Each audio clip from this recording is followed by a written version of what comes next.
The rain hammered against the windows of Lincoln Park High School as I gathered the last of my art supplies, carefully wrapping the ceramic pieces my students had created that day. Teaching art to teenagers in Chicago was never what I imagined I would be doing at 25. But there was something profoundly satisfying about watching young minds discover their creative potential. My hands were still stained with clay and acrylic paint, evidence of another long Thursday spent nurturing artistic souls who would rather be anywhere else. I smiled to myself as I thought about Marcus, a quiet kid in my afternoon class who had finally opened up through his sculpture work.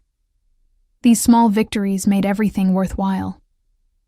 I locked my classroom door and headed down the empty hallway, my footsteps echoing against the lockers. The school had that peculiar silence that only comes after the last bell, when the chaos of adolescent energy dissipates and leaves behind a peaceful stillness.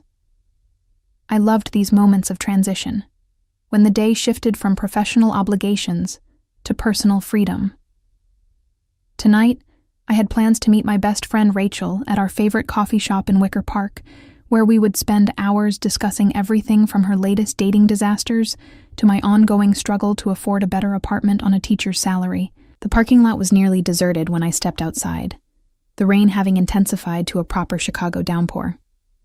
I fumbled with my umbrella while balancing my tote bag full of student portfolios that needed grading over the weekend. The October wind whipped through the lot, carrying with it the smell of wet asphalt and fallen leaves. I was so focused on not dropping everything that I barely noticed the black SUV parked near my old Honda Civic until it was too late. Everything happened so fast that my mind struggled to process the sequence of events. Two men in dark suits emerged from the vehicle with practiced efficiency, their movements coordinated like a well-rehearsed dance. Before I could scream or run, a hand clamped over my mouth while another pair of arms lifted me off my feet. My umbrella clattered to the ground, followed by my bag, student artwork scattering across the wet pavement like fallen dreams. I kicked and struggled, but these men were professionals, their grip firm but not brutal as they shoved me into the back of the SUV. A cloth pressed against my face, and I smelled something sweet and chemical. My vision blurred, and despite my determination to fight, my body betrayed me, growing heavy and unresponsive. The last thing I remembered was the interior of the expensive vehicle, all leather and tinted windows, before darkness swallowed me whole. My final conscious thought was confusion, wondering why this was happening, what they wanted from a simple art teacher who barely had enough money for rent. I woke up in stages, my consciousness returning in fragmented pieces like a puzzle assembling itself in slow motion. My head throbbed with a dull, persistent ache, and my mouth felt like it was stuffed with cotton. I tried to move and realized my hands were bound behind my back, secured to what felt like a chair. Panic surged through me, sharp and immediate, burning away the lingering fog of whatever drug they had used. My eyes flew open, and I found myself in what appeared to be an upscale office, all dark wood and expensive furnishings that spoke of wealth and power. The room was dimly lit by a single desk lamp, casting long shadows across walls lined with bookshelves filled with leather-bound volumes. A massive desk dominated the space, and behind it sat a man who radiated danger the way some people radiated warmth. He was studying a file folder, his attention focused on whatever information it contained, seemingly unconcerned with my presence. I took the opportunity to examine him, my artist's eye cataloging details even through my fear. He was probably in his early 30s, with dark hair styled perfectly, a strong jaw, and features that would be handsome if not for the cold calculation visible in his expression. He wore an expensive suit, the kind that cost more than I made in 3 months, and a watch that probably cost more than my car. Everything about him screamed wealth and danger in equal measures. When he finally looked up from the folder, his eyes locked onto mine with an intensity that made my breath catch. They were dark, almost black in the dim lighting, and completely unreadable. I had never felt so thoroughly examined, as if he could see straight through to my soul and was categorizing everything he found there. "Sophie Turner," he said, his voice smooth and cultured, with just a hint of something harder underneath. It was not a question, but a statement, though something in his tone suggested uncertainty. Art teacher at Lincoln Park High School, 25 years old, lives alone in a studio apartment in Logan Square. No immediate family in Chicago. Parents retired in Arizona. He recited these facts about my life with clinical precision, and the violation of my privacy added another layer to my terror. "Who are you?" I managed to ask, my voice coming out hoarse and shaky. "Why am I here? What do you want from me?" The questions tumbled out in a rush, desperate and confused. I could not imagine any reason why someone like him would want anything to do with someone like me. I was nobody, a struggling teacher trying to make a difference in kids' lives, completely removed from whatever world this man inhabited. He stood up, moving around the desk with the fluid grace of a predator, and I instinctively tried to push my chair backward, achieving nothing except making the legs scrape against the hardwood floor. He noticed my attempt to retreat, and something flickered across his face, an emotion too quick to identify. When he spoke again, his voice carried a note of genuine confusion that seemed out of place given the circumstances. "That is an excellent question," he said, leaning against his desk and crossing his arms. "One I am currently trying to answer myself. You see, Miss Turner, you were not supposed to be here. My men were supposed to retrieve someone else entirely, and instead, they brought me an art teacher." He said the last two words with a mixture of disbelief and frustration, as if my profession was somehow an insult to his operation. "Tell me, do you have any connection to the Romano family? Any dealings with organized crime? Any debts, gambling problems? Anything that might explain why you would be of interest to my organization?" I stared at him, completely bewildered by the questions. Romano family? Organized crime? These were things I knew only from movies and news reports, completely alien to my world of lesson plans and student evaluations. "I do not know what you are talking about," I said, my voice gaining strength as confusion overtook fear. "I teach art to teenagers. I spend my weekends grading assignments and visiting museums. The most exciting thing in my life is when the school board approves my budget for new supplies. I do not know any Romanos. I do not gamble. And I certainly have no connection to any criminals." Something in my vehement denial must have convinced him because his expression shifted, the cold calculation giving way to irritation. He pulled out his phone, tapped the screen a few times, then held it up to show me a photograph. It was a woman who looked vaguely similar to me.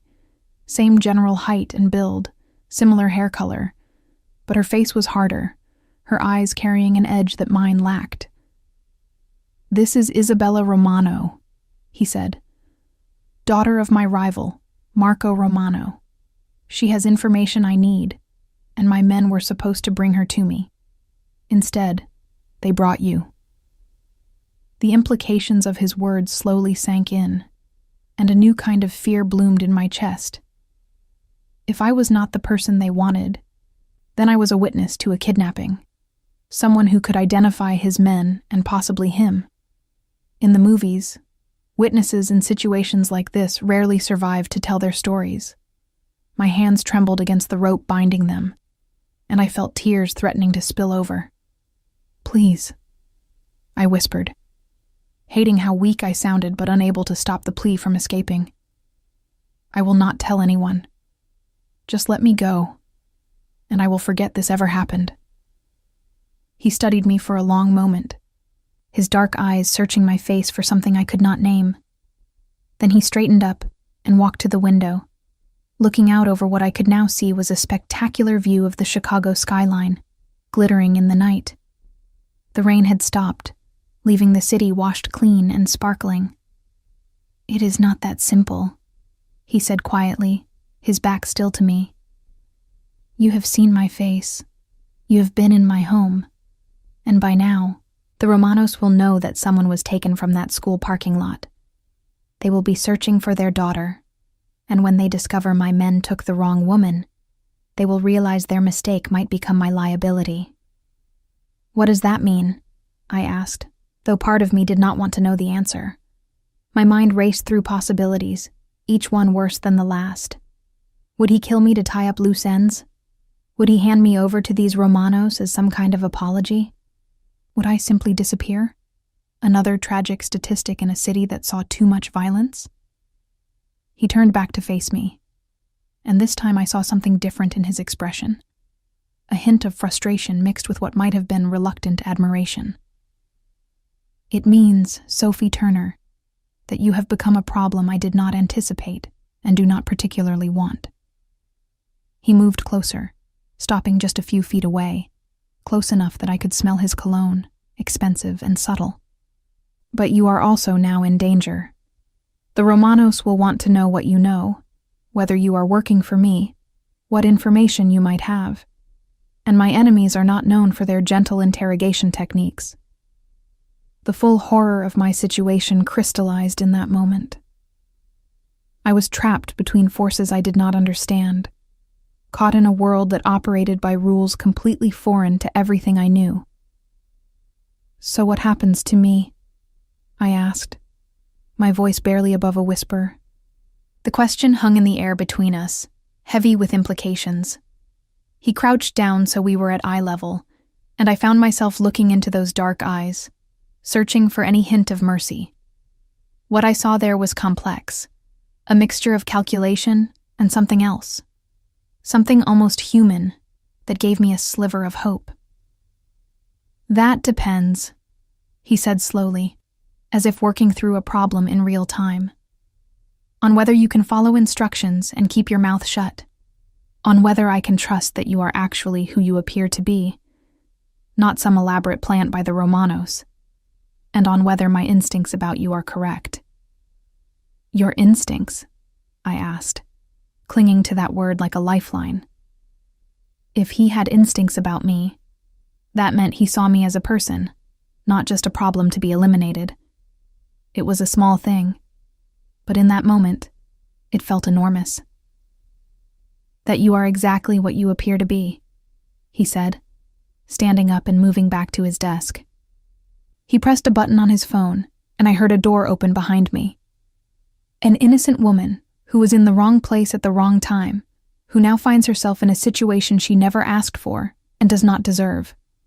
He looked past me at whoever had entered, and I felt someone begin to untie my hands. "Their mistake," he said, his eyes returning to mine with an intensity that made my pulse quicken for reasons I did not want to examine. "My luck. Now you are mine."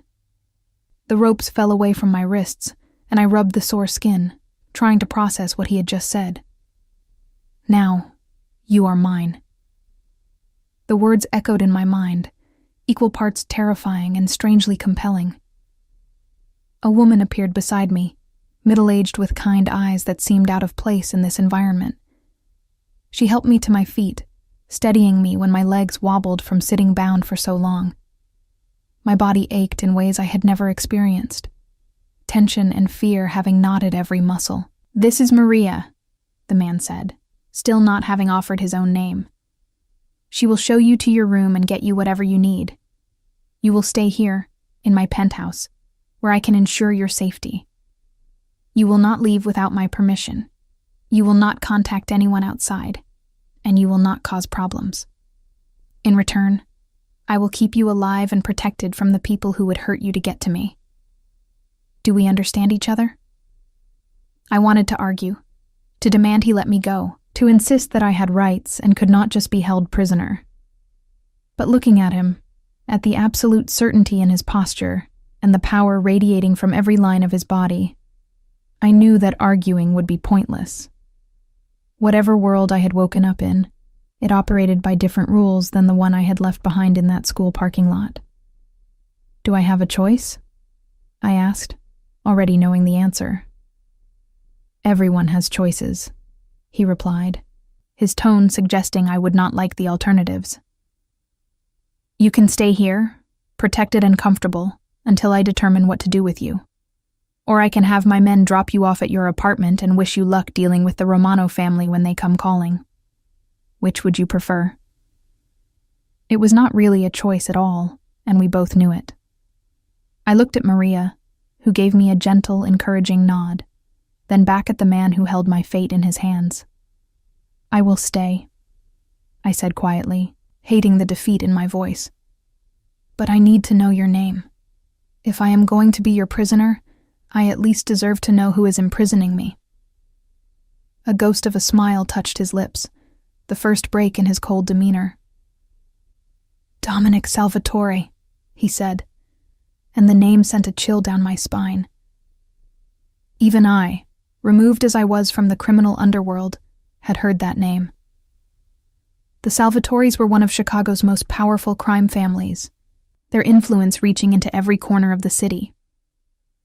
And this man, this dangerous, complicated man, was their leader.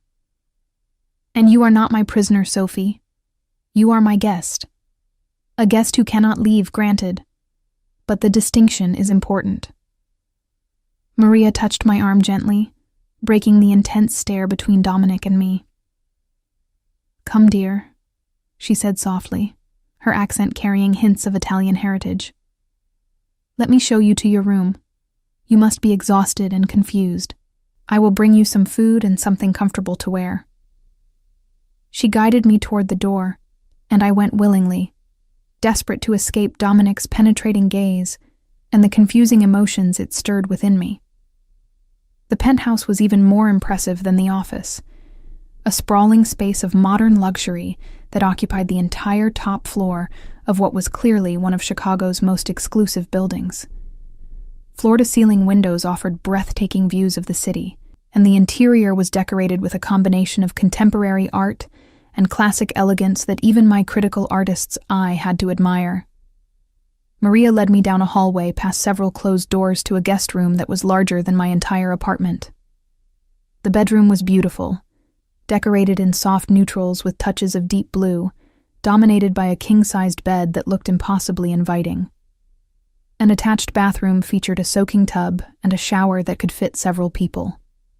A walk-in closet stood empty, waiting to be filled. It was a gilded cage, I realized. Luxurious, but still a cage. Maria bustled about, turning on lights and checking that everything was in order, her movements practiced and efficient. "There are clothes in the dresser that should fit you," she said, opening drawers to show me soft pajamas, comfortable casual wear, even exercise clothing. "Mr. Salvatore called ahead while you were unconscious and had things brought in. He is very thorough." There was something in her tone, a hint of affection mixed with exasperation, that made me wonder about her relationship with Dominic. She was clearly not afraid of him, treating him with a familiarity that suggested long association. "How long have you worked for him?" I asked, sitting on the edge of the bed because my legs would not support me anymore. The adrenaline that had kept me functioning was draining away, leaving exhaustion in its wake.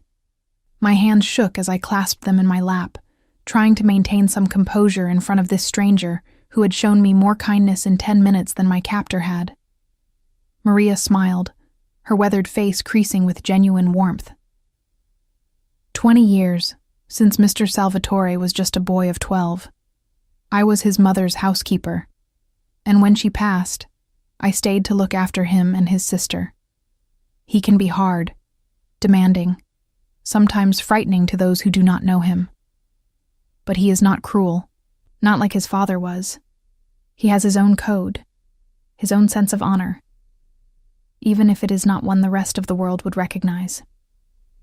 She patted my hand, a motherly gesture that brought unexpected tears to my eyes. "You will be safe here, Kara. He will not let anyone hurt you." "But he is keeping me prisoner," I said, the tears finally spilling over. All the fear and confusion and anger I had been suppressing came flooding out, and I could not stop the sobs that shook my body. Maria sat beside me and pulled me into her arms, letting me cry against her shoulder like a child. She murmured soothing words in Italian, stroking my hair while I fell apart, the weight of everything that had happened finally breaking through my shock. When the storm of emotion finally passed, leaving me drained and hollow, Maria helped me to my feet and guided me to the bathroom. Take a hot shower, she instructed gently. It will help. I will bring you some food and tea, and then you need to sleep. Tomorrow things will seem less overwhelming, I promise. Everything is more frightening in the dark. She left me alone, closing the door softly behind her, and I stood in that beautiful bathroom, wondering how my normal, boring life had transformed into this nightmare in the span of a few hours. The hot water did help, washing away the physical traces of my ordeal, even if it could not touch the emotional trauma. I stood under the spray until the water ran cold, trying to scrub away the feeling of hands grabbing me, the smell of that chemical-soaked cloth, the terror of waking up bound and helpless. When I finally emerged, I found soft pajamas laid out on the bed along with a tray of food that actually made my stomach growl despite everything. Maria had brought soup, fresh bread, fruit, and a pot of herbal tea that smelled of chamomile and something else, something soothing. I ate mechanically, barely tasting the food, but recognizing my body's need for fuel. The tea did calm me, its warmth spreading through my chest and easing some of the tightness that had gripped me since waking in Dominic's office. As I sipped from the delicate china cup, I looked around the room that was to be my prison, taking in details I had missed before. Fresh flowers in a vase on the dresser, books on the nightstand, a mix of bestsellers and classics, a television hidden in an armoire, small touches that suggested thought and care, which only confused me more. Exhaustion finally claimed me, dragging me down into the bed's embrace. I thought I would lie awake for hours, my mind racing with fear and questions. But instead, I fell into a deep, dreamless sleep almost immediately. My last conscious thought was of Dominic's dark eyes and his words, "Their mistake, my luck. Now you are mine." I could not decide if that was a promise or a threat, or somehow both at once. I woke to sunlight streaming through the windows and the smell of fresh coffee. For a blissful moment, I thought the previous day had been a nightmare, some strange stress-induced dream, brought on by too many late nights grading papers. Then I opened my eyes and saw the unfamiliar room, and reality crashed back down on me. I was really here, really a captive in a crime boss's penthouse, really in danger from people I did not know for reasons I did not understand. Maria appeared with breakfast, as cheerful as if this were a normal morning, and I were a normal guest. "Good morning, Kara," she said, setting a tray on the bedside table. "I brought coffee, toast, eggs, and fruit. Mr. Salvatore asks that you join him in his office when you are ready. No rush, but sometime this morning." She said it casually, but I heard the underlying message.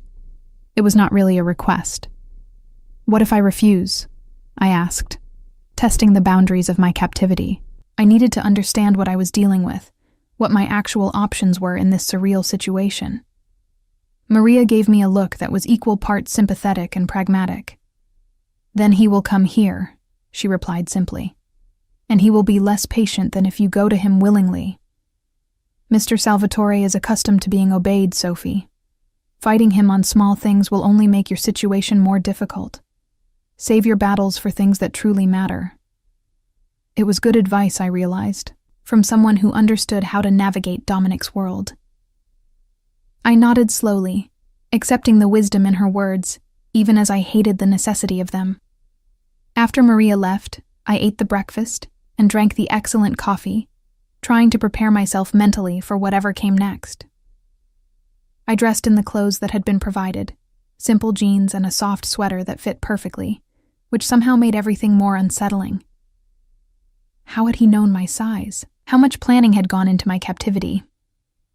The attention to detail suggested this was not his first time holding someone against their will, a thought that sent ice through my veins.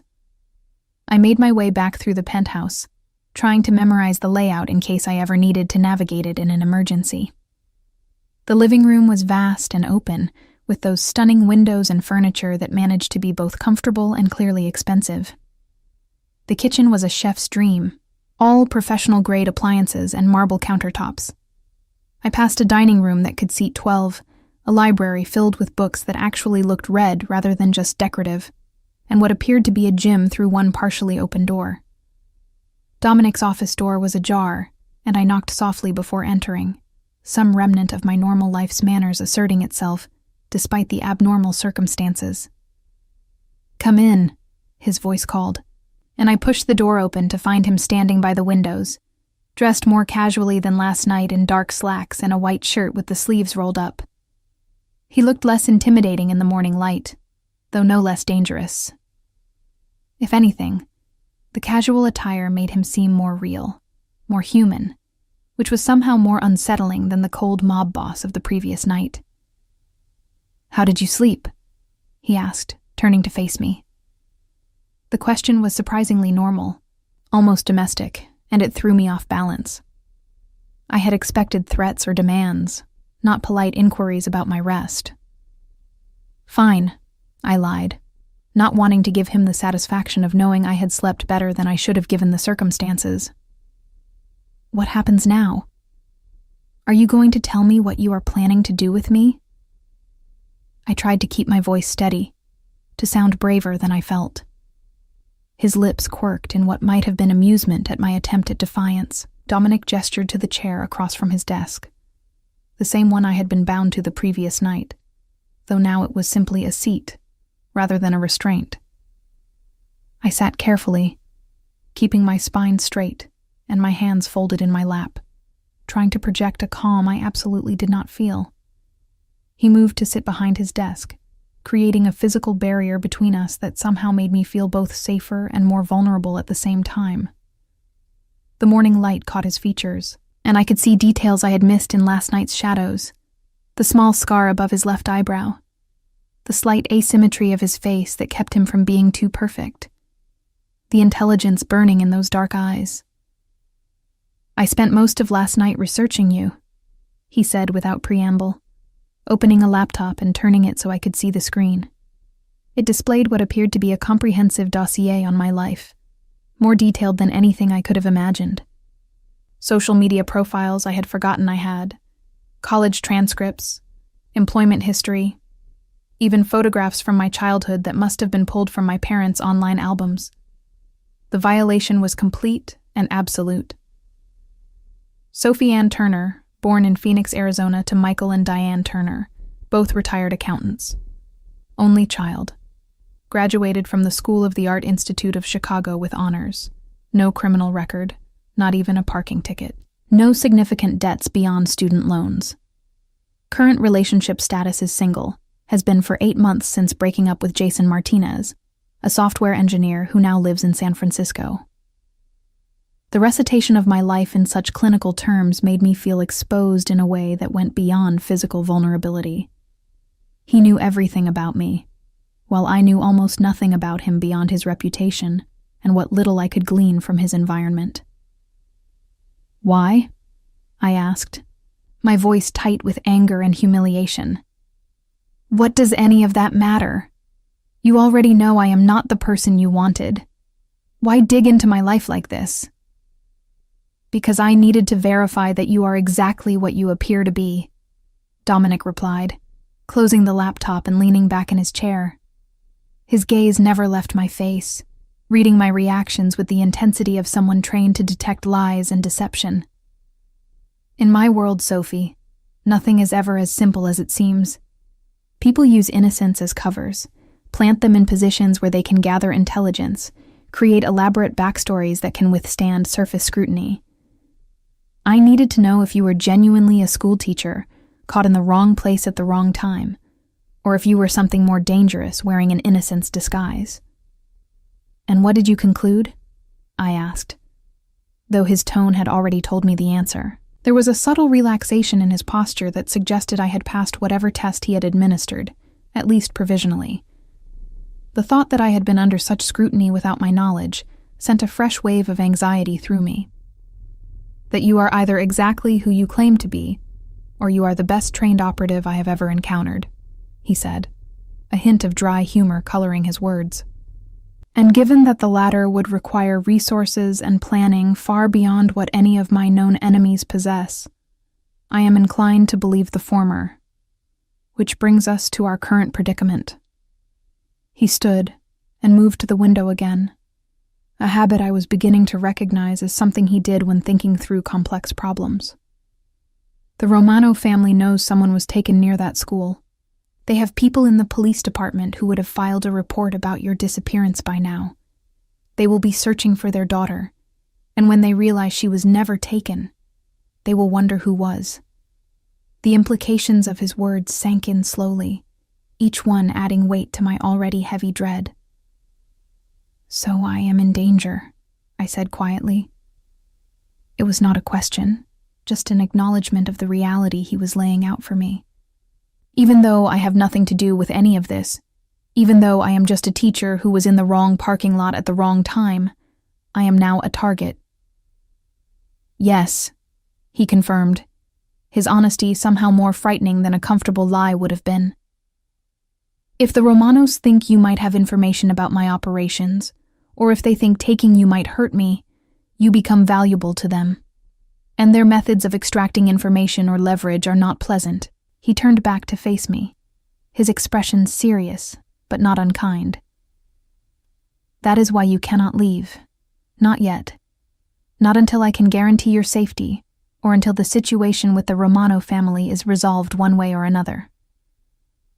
"How long will that take?" I asked, trying to keep the desperation out of my voice. The thought of being trapped here indefinitely, away from my students, my life, my freedom, was almost more than I could bear. I had worked so hard to build my independent life in Chicago, to create something meaningful through my teaching. Now all of that was suspended, frozen in time, while I existed in this strange limbo. Dominic's expression shifted, something that might have been regret or sympathy crossing his features before he locked it down behind his usual mask of controlled power. "I do not know," he admitted. "These things can take days, weeks, sometimes longer. The Romano family and mine have been at odds for 3 generations. This particular conflict centers around territory and business interests that have been disputed for months. Your accidental involvement is just one more complication in a very complicated situation." I felt tears threatening again, and blinked them back furiously, refusing to cry in front of him a second time. I would not give him the satisfaction of seeing me break down, even though every cell in my body wanted to curl up and sob at the unfairness of everything that had happened. "What about my job?" I asked, focusing on practical concerns to keep the panic at bay. "My students? My life? I cannot just disappear without explanation. People will worry, will look for me." "Already handled," Dominic said, pulling his phone from his pocket and tapping the screen a few times before showing it to me. It was an email from my own account, sent to my principal and copied to the main office, explaining that I had a family emergency in Arizona and would be taking an indefinite leave of absence. "You had the vacation days and personal time accumulated. The school was not happy, but they accepted it. Your parents received a call from you explaining the same thing, from your own phone, in your own voice." He must have seen the confusion on my face because he continued. "Voice cloning technology. We recorded you while you were unconscious, got enough samples to create a convincing replication. Your neighbors think you are visiting family. Your friends received texts saying you would be out of touch for a while dealing with personal issues." The thoroughness of it was both impressive and terrifying. He had essentially erased me from my normal life with surgical precision, creating a narrative that would prevent people from looking too closely at my disappearance. "You thought of everything," I said bitterly, anger finally breaking through my fear. "You just reached into my life and rearranged it to suit your needs. Never mind what I want or what I have worked for. Do you have any idea what it has taken me to build my career? To earn my students' trust? And you have just swept all of that aside like it does not matter." For the first time, I saw genuine emotion flicker across Dominic's face, something that looked almost like shame before he shuddered it away. "I did what was necessary to protect you," he said, his voice harder now. Would you prefer I had left things as they were? Let the Romanos track you down at your apartment? Let them question your principal, your friends, your neighbors, until they found someone who could tell them where you were? Every person who knows about your disappearance is a potential leak, a vulnerability that could get you killed. I eliminated those vulnerabilities. By taking over my life without my consent, I shot back, standing up because I could not sit still anymore. The anger felt good, clean, and empowering after hours of helplessness. You do not get to make these decisions for me, Dominic. I understand you are trying to protect me from the consequences of your men's mistake, but I am not a child or a possession. I am a person with rights and choices, and you have taken all of those away from me. He moved toward me with that same predatory grace, closing the distance between us until we were standing too close enough that I had to tilt my head back to maintain eye contact. His height and presence were overwhelming, but I refused to back down, refused to let him intimidate me into submission. In my world, Sophie, rights and choices are luxuries that get people killed, he said, his voice low and intense. You may not like my methods, you may hate being here, but you are alive. That is what matters. That is all that matters. And until I can guarantee that you will stay alive outside these walls, you will follow my rules and accept my protection, whether you want it or not. We stood there, locked in a silent battle of wills, neither of us willing to concede the point. I could feel the heat radiating from his body, smell that expensive cologne again, see the slight dilation of his pupils that suggested he was not as unaffected by our proximity as he pretended to be. The moment stretched between us, charged with tension that was not entirely about anger or fear, and that realization sent a spike of something complicated through my chest. A knock at the door broke the spell, and we both stepped back as if burned. "Come in," Dominic called, his voice only slightly rough. A man entered, tall and broad-shouldered with the look of someone who had seen combat, carrying a tablet that he handed to Dominic without speaking. Dominic scanned whatever information was displayed there, his expression growing darker with each passing second. "When?" he asked, his tone clipped and controlled. 2 hours ago, the man replied, his voice gravelly and his accent suggesting Eastern European origins. Ramon's crew hit the shipment coming through the port, took everything, killed 3 of our guys. It was planned, boss. They knew exactly when and where it would be. He glanced at me, his ice-blue eyes assessing me with professional detachment, clearly wondering what a civilian was doing in Dominic's inner sanctum. Dominic's jaw tightened, and I could see him processing this new information, calculating responses and consequences with visible speed. Double security on all operations. I want to know how they got that information, who the leak is, and I want them found yesterday, and arrange a meeting with the other families. If the Romanos are getting bold enough to hit us in broad daylight, we need to show them there are consequences. The man nodded and left as silently as he had entered, leaving Dominic and me alone again with this new tension hanging in the air. "I should go," I said quietly, recognizing that whatever had just happened was serious, and that my presence was probably not helping. Dominic looked at me as if he had forgotten I was there, his mind clearly already moving through strategy and response. Then his expression softened slightly, the calculating crime boss giving way to something more human beneath. "Maria will bring you lunch," he said, already turning back to his desk and the laptop that was lighting up with incoming messages. "Stay in the penthouse. Do not go near the windows where you might be visible from outside. If you need anything, ask Maria. And Sophie?" He looked up, catching my eyes with that intense gaze that seemed to see too much. "I am sorry. For all of this. You do not deserve to be caught in this world.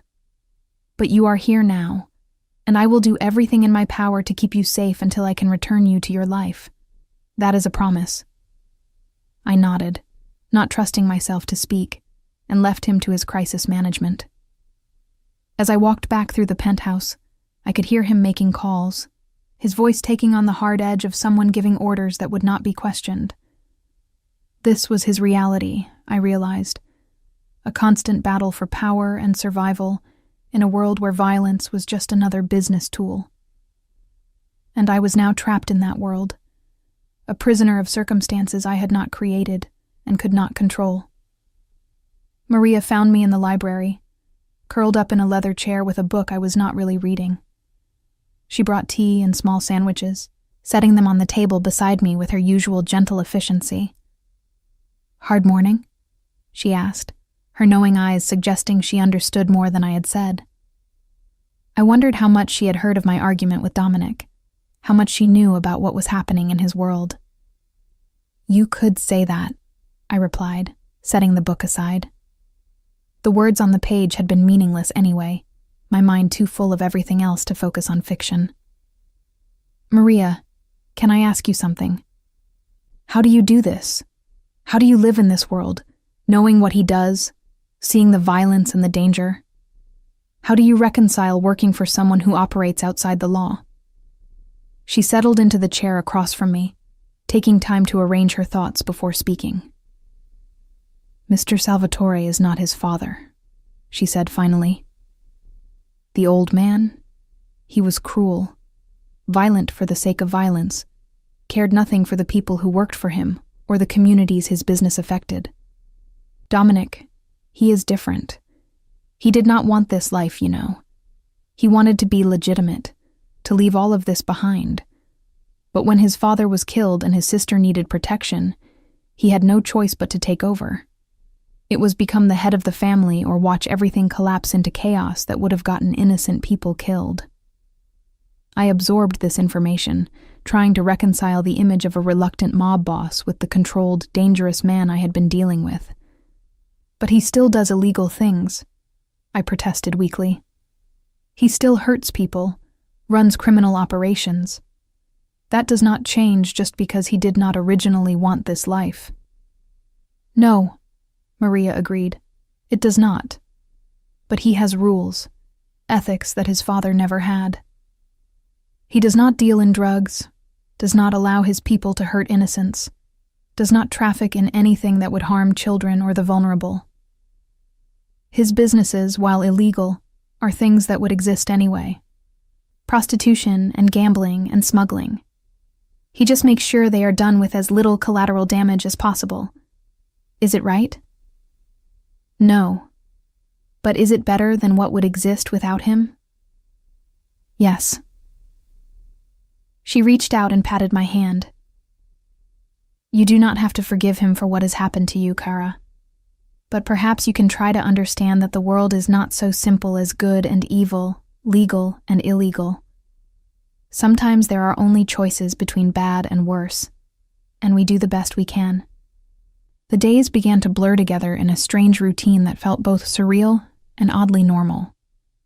I woke each morning to sunlight and Maria's cheerful delivery of breakfast, spent my days reading in the library or exploring the confines of my gilded cage, ate carefully prepared meals that were far better than anything I usually cooked for myself, and fell asleep in that impossibly comfortable bed, wondering when this bizarre chapter of my life would end. It would have been easy to lose myself in the luxury, to forget that I was a prisoner rather than a guest. But the reality of my situation remained constant, even as the routine made it feel less immediate.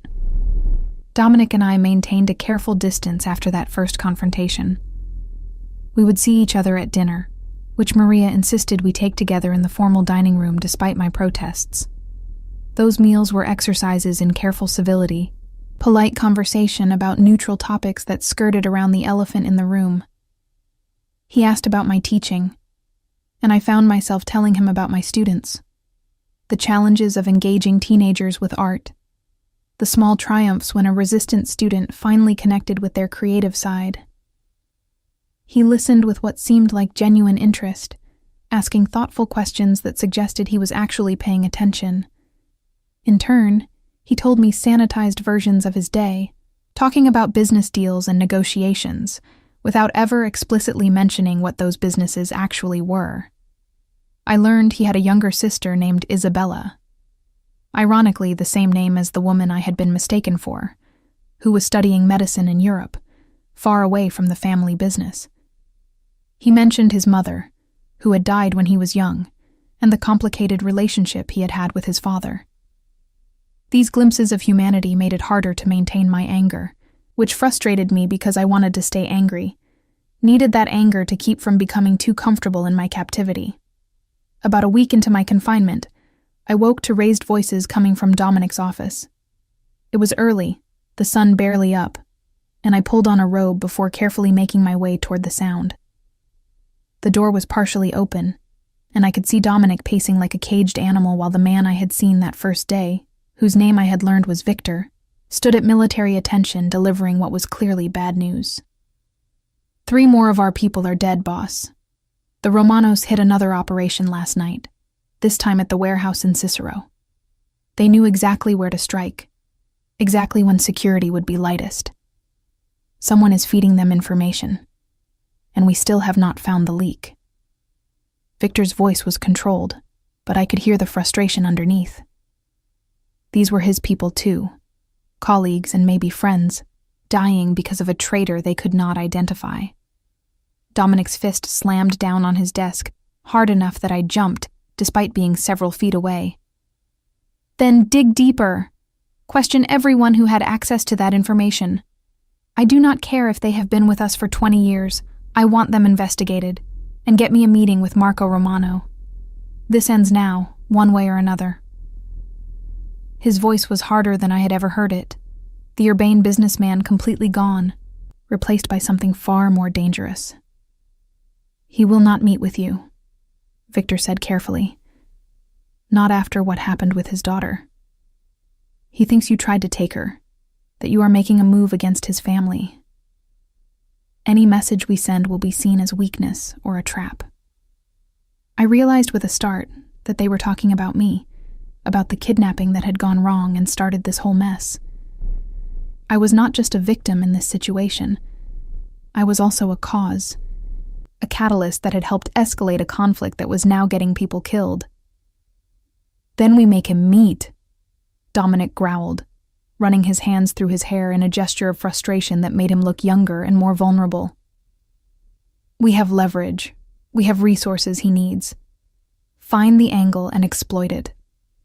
I am tired of losing people to this pointless war. My father might have thrived on this kind of conflict, but I did not take over this family to watch it bleed out in territory disputes with the Romanos. He paused, then added in a quieter voice, "And we need to resolve this before she gets hurt. She has been here too long already, trapped because of our mistakes." I should have retreated then, gone back to my room before they realized I was listening. But I was frozen in place by the realization that Dominic was worried about me. Not just in an abstract sense of protecting a liability, but genuinely concerned about what my continued captivity was doing to me.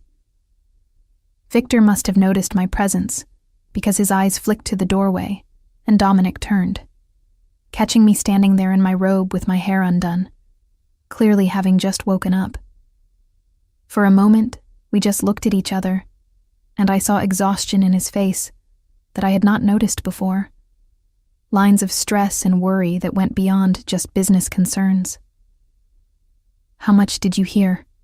he asked quietly, dismissing Victor with a gesture. The other man left, closing the door behind him with a soft click that seemed too loud in the sudden silence. "Enough," I admitted, moving into the office since there was no point in pretending I had not been eavesdropping. "People are dying because of what happened to me. Because your men took the wrong woman, and now there is some kind of war happening." My voice was steady, but I felt sick, the weight of that knowledge settling into my chest like a stone. "Is that right? Are people dying because I was in the wrong parking lot?" Dominic moved toward me, and I saw him struggle with how much truth to tell me. Finally, he sighed and gestured to the chairs by the window. We sat, the morning light harsh and unforgiving, showing every shadow under his eyes, and every tension line around his mouth. "People are dying because the Romano family and mine have been on a collision course for years," he said carefully. "Your kidnapping was the spark, but the fuel for this fire was already laid. If it had not been this, it would have been something else. Marco Romano has been looking for an excuse to move against my operations for months. You are not to blame for any of this, Sophie. The blame lies with me, for running an operation sloppy enough that my men could make such a catastrophic mistake. But if I had not been there, if they had gotten the right woman, would this be happening?" I pressed, needing to understand my role in this nightmare. The guilt was irrational, I knew that, but it sat in my stomach anyway, heavy and undeniable. "Probably," Dominic said honestly. "Taking Isabella Romano would have provoked an even stronger response. At least with you, Marco does not know what happened, does not know that we have someone he should care about. If we had his daughter, this would be all-out war instead of just escalating skirmishes. In a twisted way, my men's mistake might have actually prevented something worse." He leaned back in his chair, studying me with those dark, penetrating eyes. "You should not be bearing this guilt, Sophie. None of this is your fault. You are a victim in this situation, not a cause." "Then let me help," I said impulsively, the words out before I had fully formed the thought. Dominic's eyebrows rose in surprise, and I hurried to continue before I lost my nerve.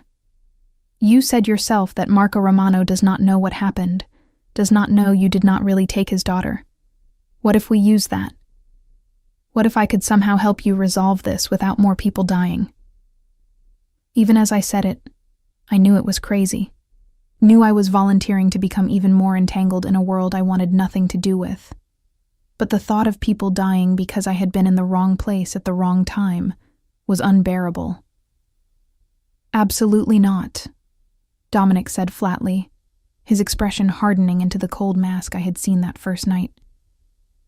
"You are a civilian, Sophie. You stay out of this. The last thing I need is for you to be put in more danger than you are already in. Whatever resolution comes, it will not involve you taking any risks." His tone made it clear the subject was closed, but I was not ready to let it go. "I am already involved," I argued, leaning forward in my chair. "I am already in danger. At least let me do something useful instead of just sitting here waiting for you to decide when I can go home. You said yourself you need leverage with Marco Romano, need some way to make him meet with you. Maybe I could be that leverage." I did not actually have a plan, had no idea what I was really suggesting, but the need to be active rather than passive in my own crisis was overwhelming. Dominic stood abruptly, pacing to the window and staring out at the city below. I watched his reflection in the glass, saw the conflict playing across his features as he weighed options and consequences. "Do you have any idea what you are suggesting?" he asked, his voice tight with controlled anger. "Marco Romano is not a reasonable man you can negotiate with. He is a crime boss who built his empire on violence and intimidation. If he got his hands on you, if he thought you had information or value to me, what he would do to extract that information or leverage would be beyond anything you can imagine. I have seen what he does to people, Sophie. I will not expose you to that." "But I might be able to help," I persisted, standing and moving closer to him.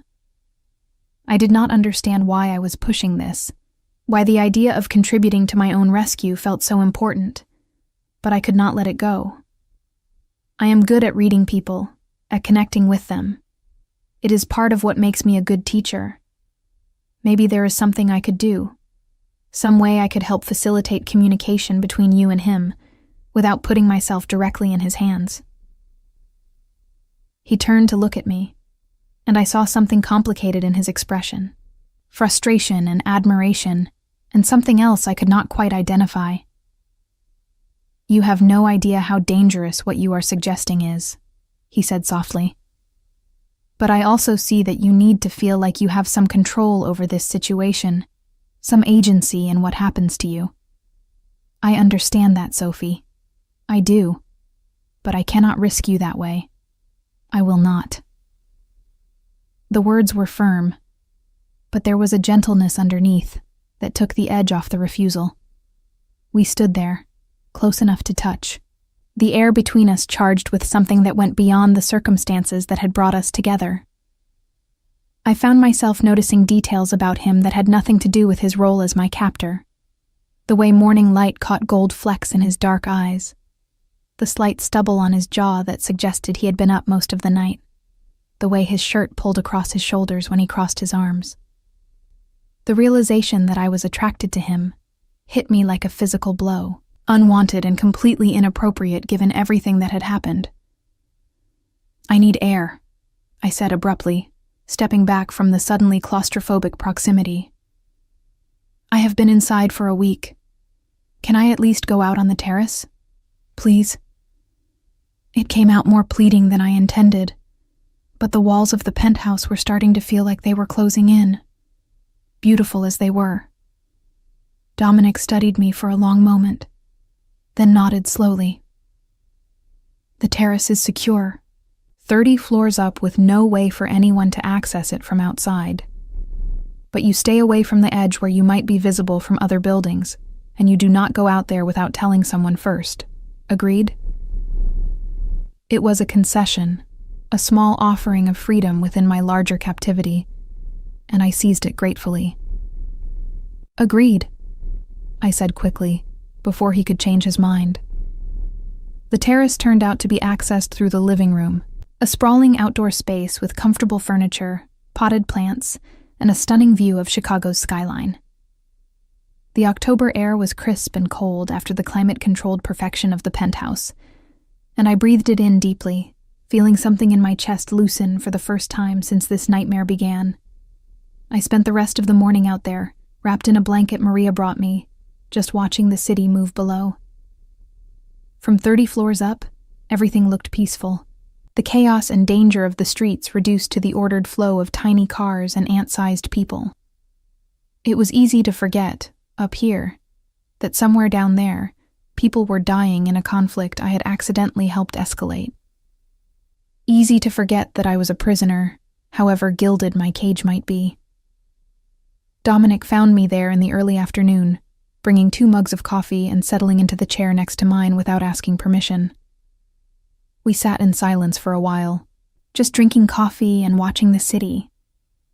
And it felt almost normal, like we were 2 regular people enjoying a peaceful afternoon, rather than captor and captive trapped in impossible circumstances. I have been thinking about what you said. He finally spoke, not looking at me. About wanting to help.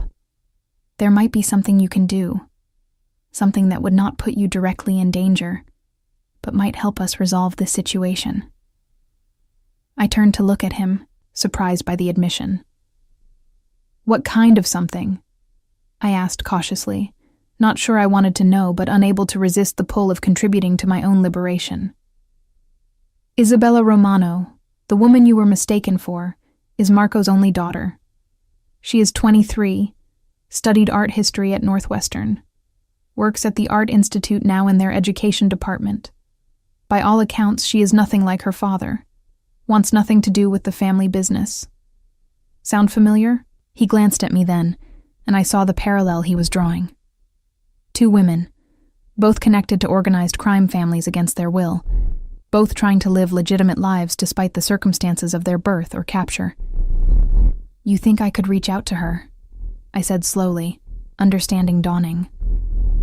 Use our similar backgrounds, our both being involved with art education, to establish some kind of connection that might open a channel of communication with her father. It was clever, I had to admit, using my genuine skills and interests rather than putting me in direct danger. But would she even talk to me? And why would she help us? Because from what I have learned about her, Isabella Romano hates what her father does as much as my sister hates what I do, Dominic replied. She has been trying for years to distance herself from the family business, to build something legitimate. If she knew that her father's current war was preventing an innocent woman from returning to her life, from going back to teaching art to students who need her, she might be sympathetic. She might be willing to carry a message to her father, to vouch for the sincerity of a peace offering. He paused, then added, "It is a long shot, and there are risks involved, but it is safer than any alternative I can think of." I considered the proposal, turning it over in my mind from every angle I could think of. It made sense in a twisted way, using the very circumstances that had gotten me into this mess as a potential path out of it. And the idea of connecting with someone who understood what it was like to be caught between the normal world and the criminal underworld was unexpectedly appealing. How would I even contact her? I asked, not quite agreeing but not refusing either. "We can arrange for you to visit the Art Institute," Dominic said, and I could hear the reluctance in his voice even as he laid out the plan. "You would go as yourself, a visiting teacher looking to learn about their education programs. It is not unusual. They get educators from all over the country studying their methods. Isabella runs one of their programs for underserved youth. A meeting could be arranged that would seem completely natural, professional. You talk to her about art education, build a rapport, and then carefully introduce the idea that you might be able to help resolve the current conflict between our families." "And if she refuses?" I asked, already seeing potential flaws in the plan. "If she goes straight to her father and tells him that someone connected to you is trying to use her? Would that not make everything worse?" The risks were obvious, but so was the potential reward. If this worked, I could go home, return to my students and my life. The temptation was almost overwhelming. Dominic's expression was grim. "Then we would have to move you somewhere else. Somewhere Marco Romano could not find you even if he knew to look. Witness protection, essentially, but outside the official system. New identity, new city, new life. It would mean leaving everything behind permanently." He let that sink in, the full weight of what failure might cost me. Everything I had built in Chicago, my career, my friends, even my name, all gone to protect me from the consequences of someone else's war. The choice was suddenly very real and very terrifying. I could stay here in this comfortable prison, waiting indefinitely for Dominic to find another solution. Or I could take this risk and potentially earn my freedom, or lose everything in the attempt. "When would this happen?" I asked, my voice steadier than I felt. Inside, my heart was racing, adrenaline and fear mixing with a strange kind of excitement at the prospect of finally doing something, rather than just being done to. "Soon," Dominic replied. "The Art Institute has an educator's workshop next week. We could get you registered, create a background that would hold up to casual scrutiny. You would go in wearing a wire so we could monitor the conversation, and there would be security nearby in case anything went wrong. Victor and 2 others, all armed, all trained to extract you at the first sign of trouble. You would never be alone or unprotected." He was watching me carefully, gauging my reaction, ready to pull back if I showed too much fear. But I was not afraid, or at least not the paralyzing kind of fear I had felt that first night. This was the kind of fear that came with purpose, with agency, with choosing to act, rather than waiting for action to be taken for me. "I will do it," I said, before I could second-guess myself. "Tell me what I need to know, how to approach her, what to say. I will help you end this war so I can go home." The words felt bold and foolish and necessary all at once. Relief flashed across Dominic's face, followed quickly by something that looked like concern. "We will prepare you," he promised. "You will know everything you need to know about Isabella, about her interests and triggers, about how to read whether she is receptive or hostile. And Sophie, if at any point you feel unsafe, if anything feels wrong, you say the code word and we extract you immediately. No questions asked, no pressure to continue. Your safety is the priority. Always." The days leading up to the workshop were intense and strange. Dominic and Victor drilled me on Isabella Romano's background, showing me photos and videos, teaching me to recognize her security detail and avoid saying anything that might raise red flags. I learned that she was passionate about making art accessible to underprivileged youth, that she had written papers on art therapy for trauma victims, that she volunteered at a women's shelter teaching painting classes. The picture that emerged was of someone fundamentally good trying to exist in a world that often rewarded the opposite. Maria helped me choose an outfit that looked professional, but not expensive, the kind of thing a teacher on a budget would wear to an important workshop. We practiced my cover story until it felt natural, weaving enough truth into the fiction that I would not trip myself up with lies. Sophie Turner, art teacher from Lincoln Park High School, interested in expanding her program to better serve her most vulnerable students, looking to learn from the Art Institute's renowned education department. It was close enough to my real life that the passion came through authentically. Dominic was unusually attentive during those days, spending more time with me than he had since that first week. We would have dinner together and then go over the plan again, him asking me questions to test my responses, me growing more confident with each repetition.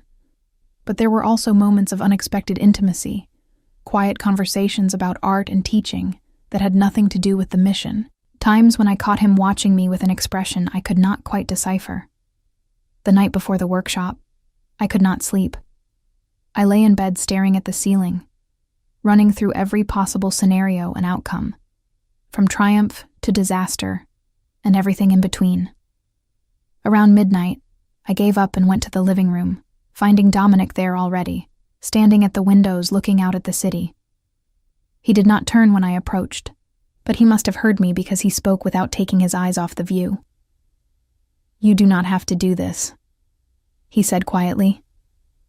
"I can still find another way, something that does not put you at risk. You have already been through enough because of my mistakes." There was guilt in his voice, heavy and sincere, and I realized he had been carrying the weight of what happened to me since that first night. "I know I do not have to," I replied, moving to stand beside him at the window. Our reflections looked ghostly in the glass, two figures suspended in the night above the glittering city. "But I want to. I need to do this, Dominic. Not just to go home, but to prove to myself that I am not just a victim in all of this, that I can take action, make choices, affect outcomes. You have kept me safe, and I am grateful for that. But I need more than safety. I need agency." He finally turned to look at me, and in the dim light, his expression was open in a way I had never seen before. "You are remarkable," he said softly. "Most people in your situation would be paralyzed by fear or anger, but you are choosing to be brave, to take risks for a chance at reclaiming your life. I admire that, Sophie. More than you know." There was something in his eyes, an intensity that had nothing to do with business or strategy. And I felt that pull again, that dangerous attraction to this complicated, dangerous man. "I am not brave," I protested, uncomfortable with the praise. "I am terrified. I just do not want fear to be the thing that defines me." We were standing close now, close enough that I could feel the warmth radiating from his body, smell that cologne that had become familiar over the weeks. The moment stretched between us, charged with possibility and danger in equal measure. "Sophie," he said, my name a question and a warning all at once. His hand came up slowly, giving me time to move away, and cupped my cheek with a gentleness that seemed impossible from someone capable of the violence I knew he wielded. "This is a terrible idea," he murmured. But he did not pull back, did not break the spell weaving itself around us in the darkness. "The worst," I agreed, but I did not move away either. Instead, I leaned into his touch, drawn by something I did not want to examine too closely. When he kissed me, it was soft and careful, a question rather than a demand. I answered by kissing him back, throwing caution and sense and every good reason why this was wrong out the window. For a few stolen moments, We were not captor and captive, crime boss and innocent civilian. We were just two people finding connection in the darkness, seeking comfort in impossible circumstances. When we finally broke apart, we were both breathing hard, and reality came crashing back with the weight of everything we were and everything we could not be. "I should not have done that," Dominic said, but his hand was still on my face, his thumb tracing my cheekbone with something like reverence. "You are under my protection. I have power over you. This is wrong on every level." "Yes," I agreed, even as I wanted to lean back into his touch, to forget everything except the way his kiss had made me feel alive and powerful and wanted. "It is wrong, and it cannot happen again." Even as I said it, I knew it was a lie. Whatever had sparked between us in that moment was not something that could be easily dismissed or denied. It would complicate everything, make an already impossible situation even more tangled. Dominic seemed to realize the same thing, because he stepped back, creating physical distance that did nothing to dispel the tension between us. "Go to bed, Sophie," he said, his voice rough. "Tomorrow is going to be difficult enough without adding this to the mix. We will forget this happened, focus on the mission, and deal with the rest later." It was practical, sensible, and completely impossible, but I nodded anyway and retreated to my room, knowing sleep would be even more elusive now. The morning arrived too quickly, bringing with it the reality of what I had agreed to do. Maria helped me get ready, styling my hair and makeup to look professional but understated, making final adjustments to my outfit until it looked exactly right.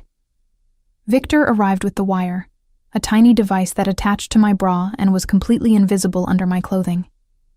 He tested it 3 times, making sure the connection was clear and stable, warning me not to touch it or adjust it no matter how uncomfortable it might become. Dominic was all business when I finally emerged, the man who had kissed me last night completely subsumed by the crime boss preparing for an operation.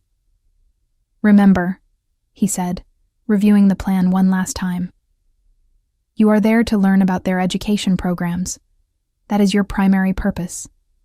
Isabella will be leading one of the sessions. Approach her during the coffee break. Use the script we practiced to introduce yourself. If she seems receptive, mention that you have been dealing with some difficult circumstances lately that have given you insight into how art can help people cope with situations outside their control. Let her ask questions. Let her lead the conversation. She is smart, Sophie.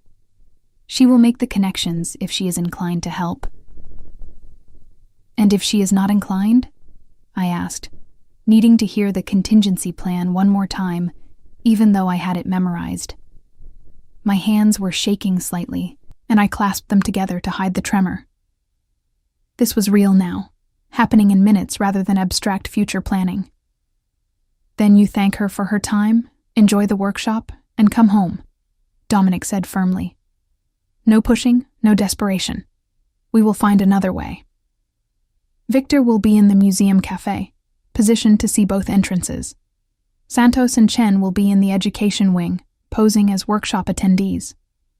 At any sign of trouble, any indication that Isabella has alerted her father's security, they will move in. You say, "I need some fresh air," and head for the nearest exit. They will be on you in seconds. He paused, then added more softly, "I will be listening to everything. You are not alone in this, Sophie." The car ride to the Art Institute was quiet, Victor driving while I sat in the back trying to calm my racing heart. The museum was beautiful, all classical architecture and grand staircases, a place I had visited dozens of times as a student and teacher. Walking through those familiar halls under such extraordinary circumstances felt surreal, like stepping into a dream version of my normal life. The workshop was being held in the education wing, a space I knew well, and I checked in with the administrator with a steady voice that betrayed none of my inner turmoil. Isabella Romano was exactly as beautiful as her photos suggested, but there was a softness to her in person that images had not captured. She led the morning session on trauma-informed art education, with passion and knowledge that reminded me of my own best teaching moments. I found myself genuinely engaged with the content, taking notes not just for cover, but because what she was saying was truly valuable.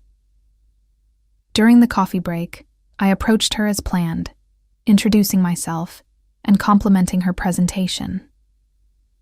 "Sophie Turner," she said, shaking my hand with a warm smile. "I noticed you taking extensive notes.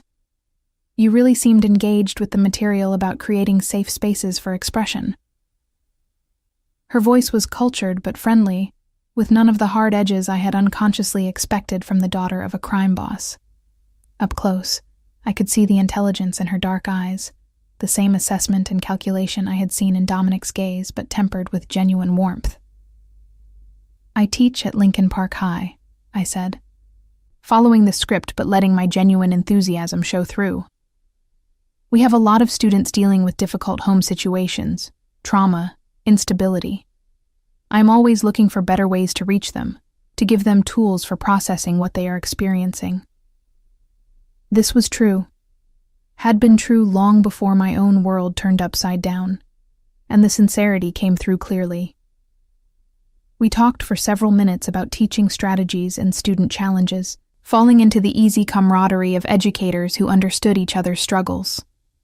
I could feel Dominic listening through the wire, Victor's presence a steady weight in my peripheral awareness, but in the moment, it felt natural and real. When Isabella suggested we continue our conversation over lunch after the workshop ended, I felt a surge of hope that maybe, just maybe, this insane plan might actually work. Lunch with Isabella Romano was both easier and harder than I had anticipated. We went to a small Italian restaurant near the museum, a quiet place with checkered tablecloths and the smell of fresh bread that made my stomach growl despite my nervousness. She had 2 security guards who took a table near the entrance, close enough to intervene but far enough to give us privacy. Victor was somewhere in the restaurant as well, invisible but present, a reassuring shadow I could not see but knew was there.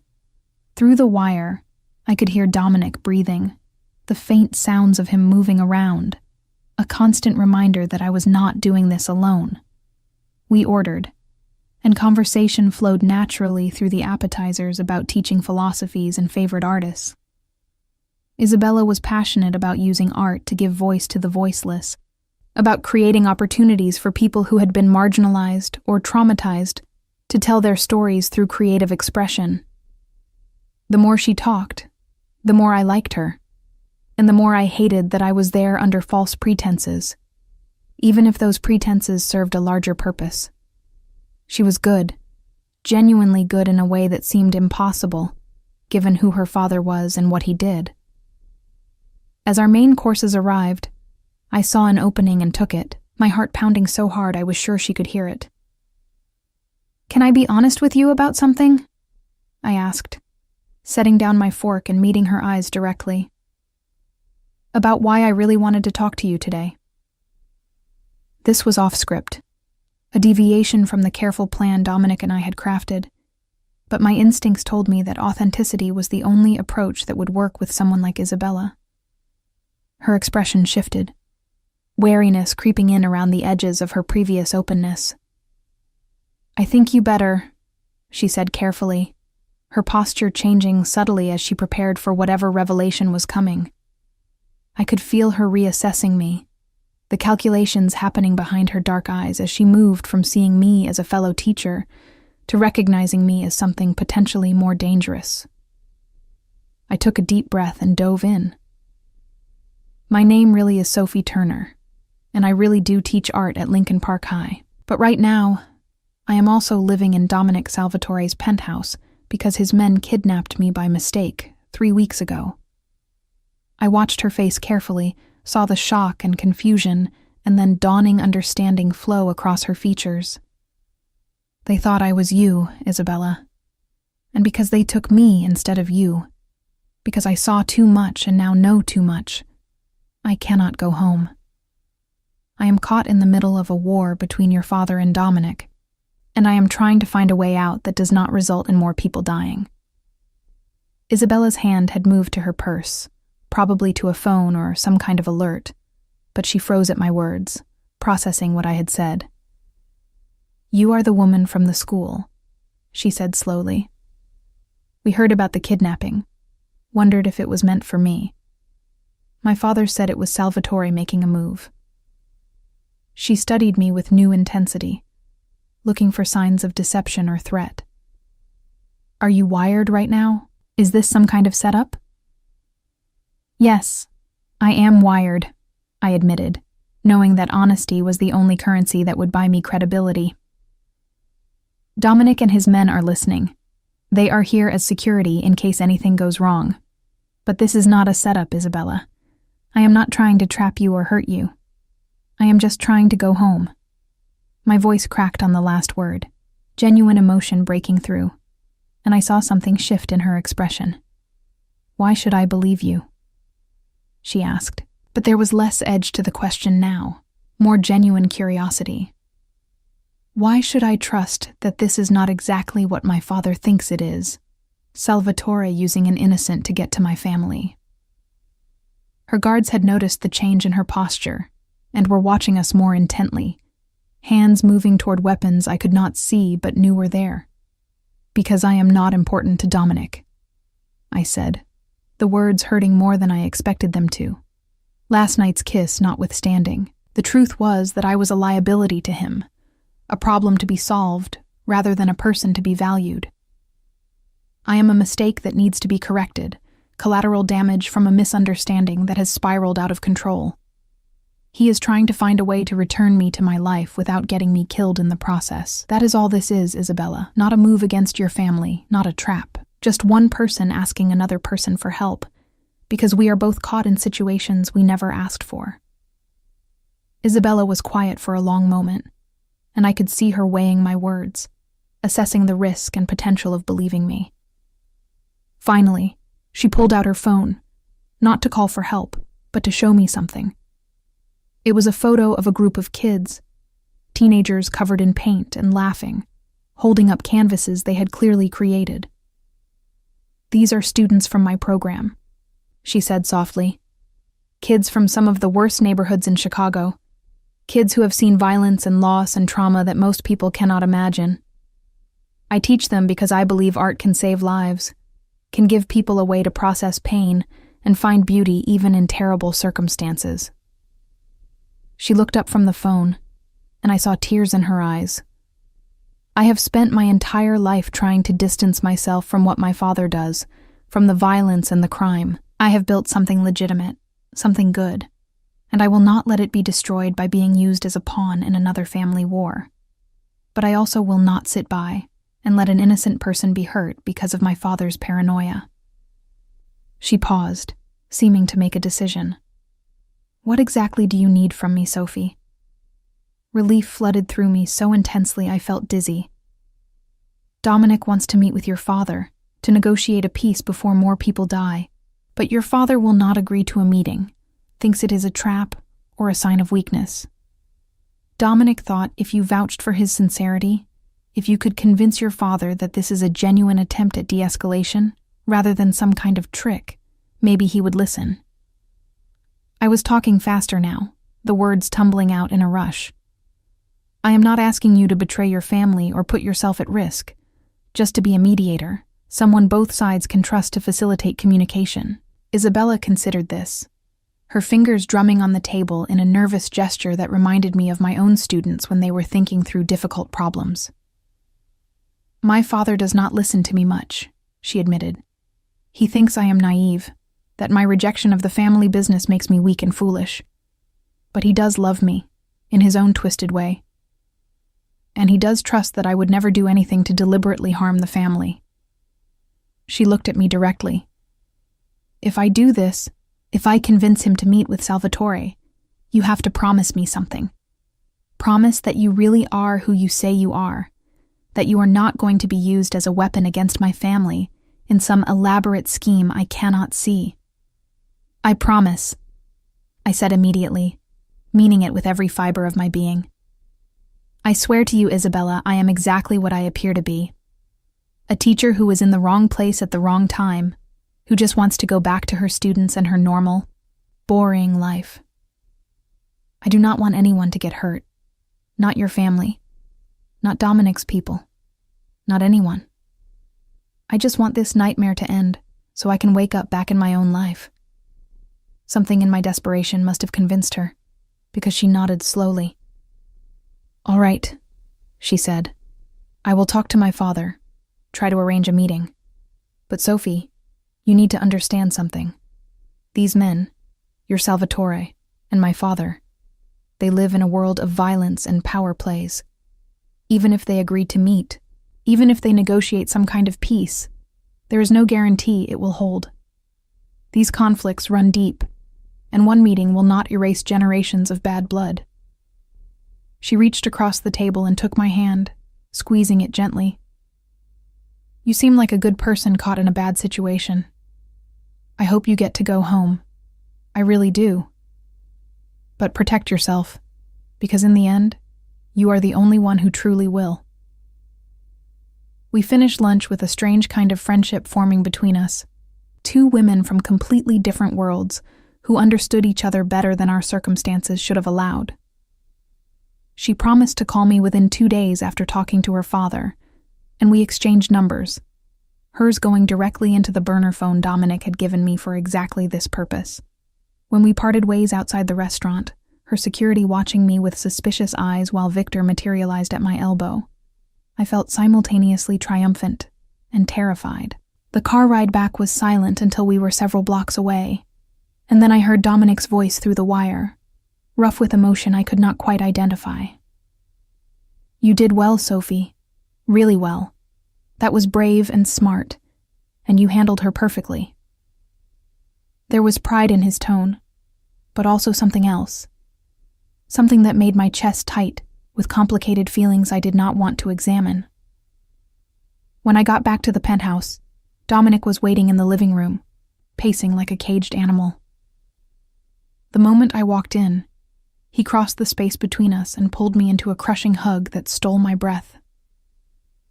Do not ever scare me like that again, he said into my hair, his voice muffled but intense. Hearing you there, vulnerable and exposed, with Romano's guards right there and nothing I could do if something went wrong. It was the longest 2 hours of my life. I hugged him back, letting myself lean into his strength for just a moment, before pulling away to look up at him. I was fine, I said, even though my hands were still shaking from the adrenaline. She listened, Dominic. She is going to help. This might actually work. Hope and fear mixed in equal measures, making me feel drunk on possibility. It might, he agreed, but his expression was cautious. Or it might make everything worse. Marco Romano is not known for being reasonable or forgiving. Even with Isabella vouching for me, he could see this as a trap or an insult. He moved to the window, that familiar thinking pose, staring out at the city. But at least now we have a chance. You gave us that, Sophie. Whatever happens next, you did everything you could. The next 2 days were excruciating, waiting for Isabella's call while trying to maintain some semblance of normal routine. Dominic was tense and distracted, spending long hours in his office on calls and meetings I was not privy to, preparing for a negotiation that might never happen. Maria tried to keep me occupied with cooking lessons and Italian language tutorials, anything to pass the time and keep my mind from spiraling into worst-case scenarios.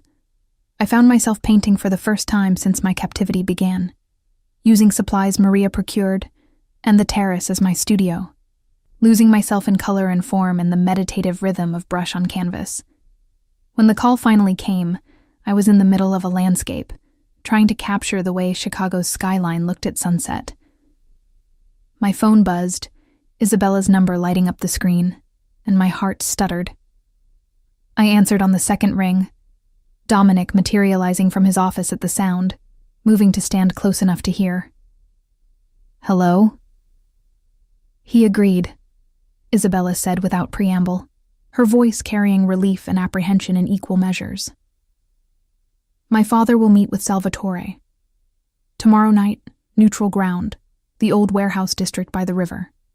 Each can bring 3 men, no weapons, with representatives from the other families as witnesses to ensure no one tries anything.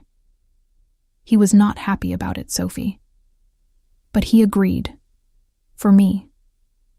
Because I convinced him that you are real, and that continuing this war will eventually destroy everything he has built.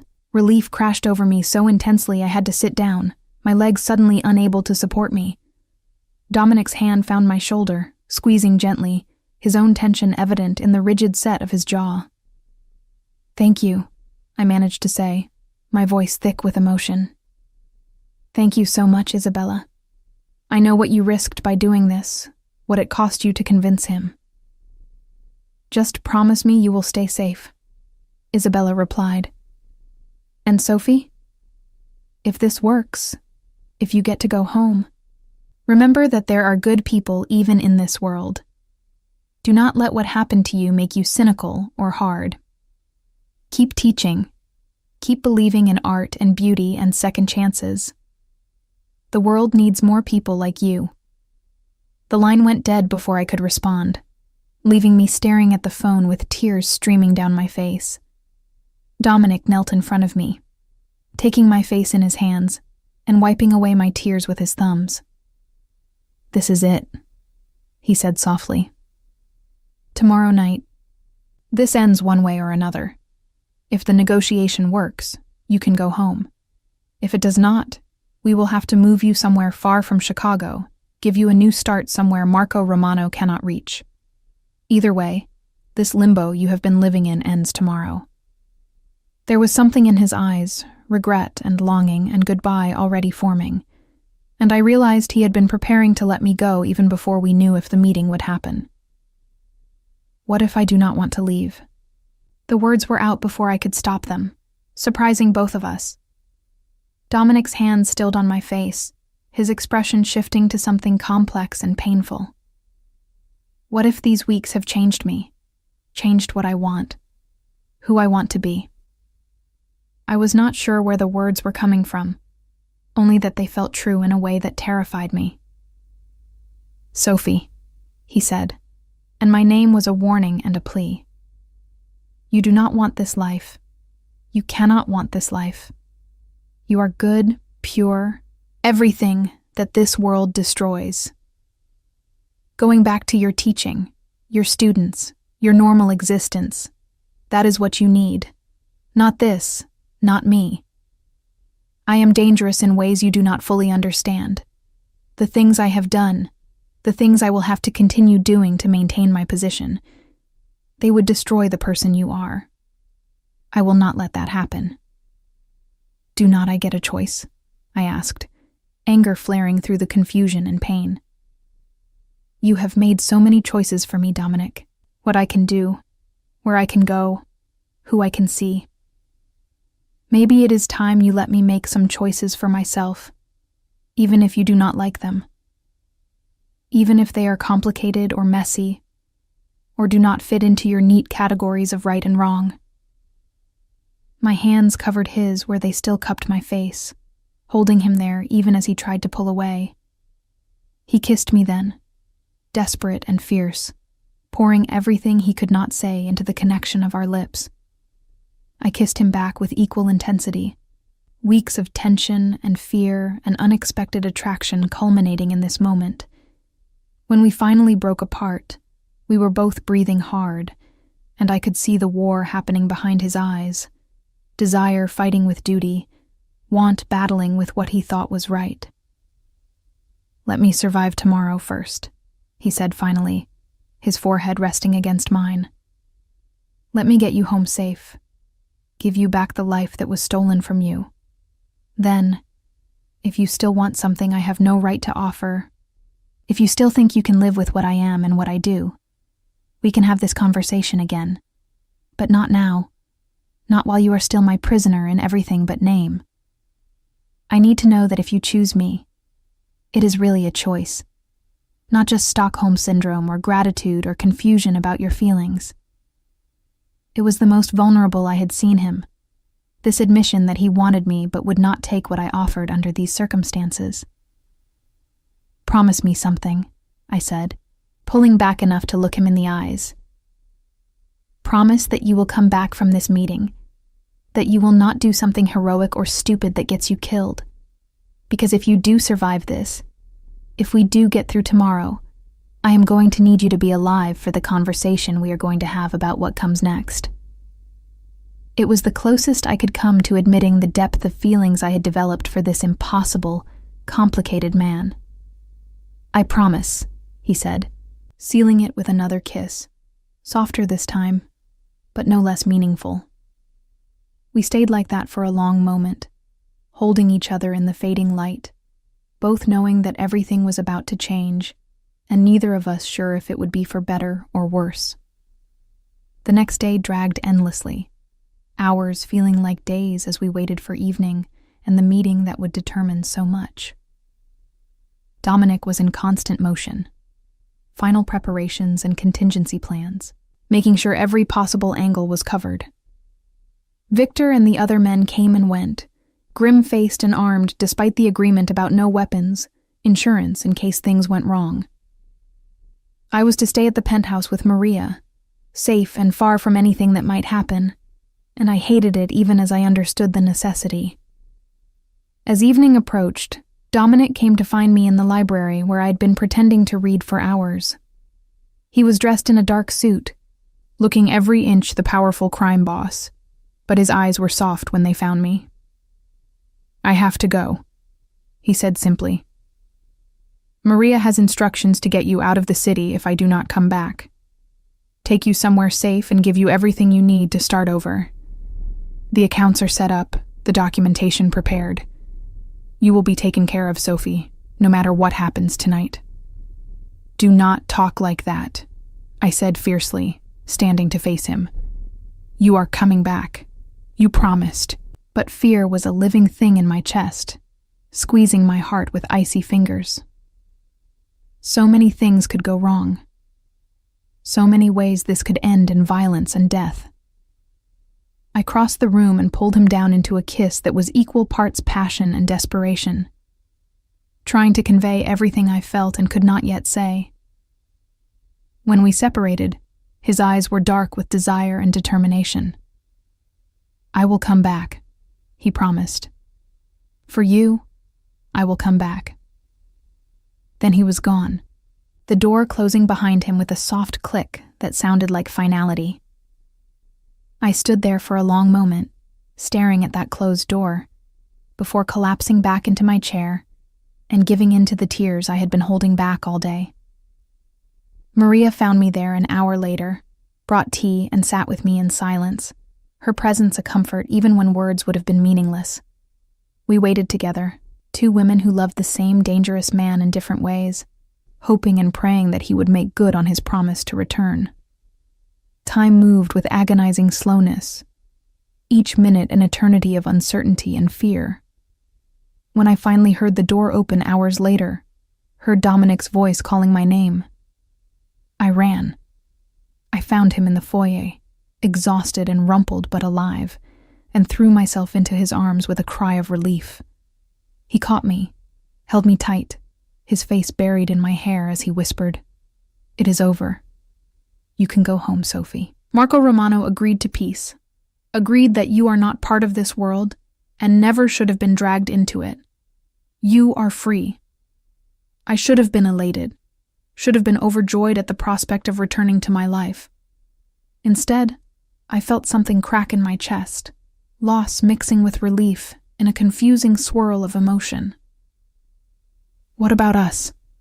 I whispered against his chest. "What happens to us, Dominic?" The question hung between us, heavy with possibility and risk. He pulled back enough to look at me, and I saw the same conflict I felt reflected in his dark eyes. "That depends on what you want," he said carefully. "You can walk away tonight, go back to your apartment and your teaching. Forget this ever happened and live the safe, normal life you deserve. Or you can stay, navigate this complicated mess with me, and see if what we feel is real enough to survive in the light of day. I am not going to make that choice for you, Sophie. This one has to be yours." I looked at this man who had kidnapped me, protected me, frustrated me, and somehow made me fall in love with him despite every reason not to. I thought about my students, my tiny apartment, the life I had built that felt both precious and somehow insufficient now that I knew what else existed. The choice should have been easy, obvious, the safe path clearly marked.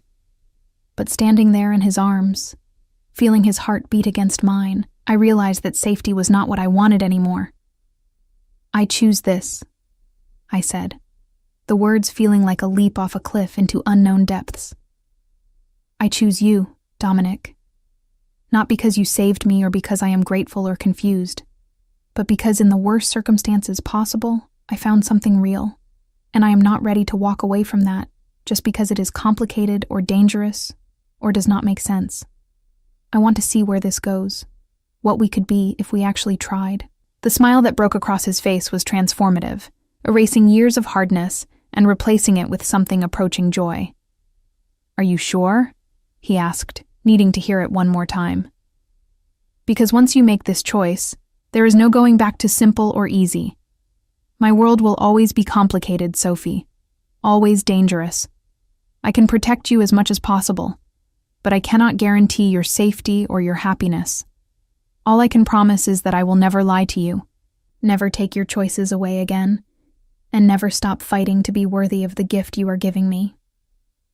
"I am sure," I said, and kissed him to seal the promise, to mark the beginning of whatever came next. It would not be easy, I knew that. There would be challenges and dangers I could not yet imagine, compromises and adaptations as I navigated between my world and his. But standing there in his arms, feeling more alive and certain than I had in weeks, I knew I was making the right choice. Not the safe choice, not the easy choice, but the right one for me. 3 months later, I stood in my classroom at Lincoln Park High, arranging supplies for the day's lesson. But now when I left work, I went home to a different address, a beautiful house in Lincoln Park that Dominic had bought under a shell company, where we built a life that blended both our worlds. I still taught my students, still poured my heart into giving them tools for creative expression. But I also attended family dinners with Dominic, navigated the complicated politics of his world, and slowly helped him transition more of his business into legitimate operations. Isabella and I had become genuine friends, meeting for coffee every week to discuss art education and laugh about the absurdity of our connection. Through her, I had found a strange kind of community among the women who loved dangerous men, who chose to stay despite knowing better, who found ways to maintain their integrity while existing in morally gray spaces. It was not the life I had planned or expected. It was complicated and sometimes frightening, requiring constant navigation of ethical boundaries I had never imagined having to consider. But it was also full of passion and purpose in ways my old life had never been. With Dominic, I had found not just love, but partnership, someone who saw me as an equal and valued my perspective even when it challenged his own. As I watched my students file into class that morning, their faces showing the usual mix of enthusiasm and teenage angst, I smiled. Yes, I had been kidnapped by mistake. Yes, a mafia boss had declared me his with that possessive phrase that should have terrified me. But through that nightmare, I had found something unexpected, a love built on understanding and respect, a future neither of us had planned but both of us chose. Their mistake had been my luck after all, in ways I never could have imagined. And as Dominic had said that first night, now I was his, but in a way that was my choice, my victory, my story to own.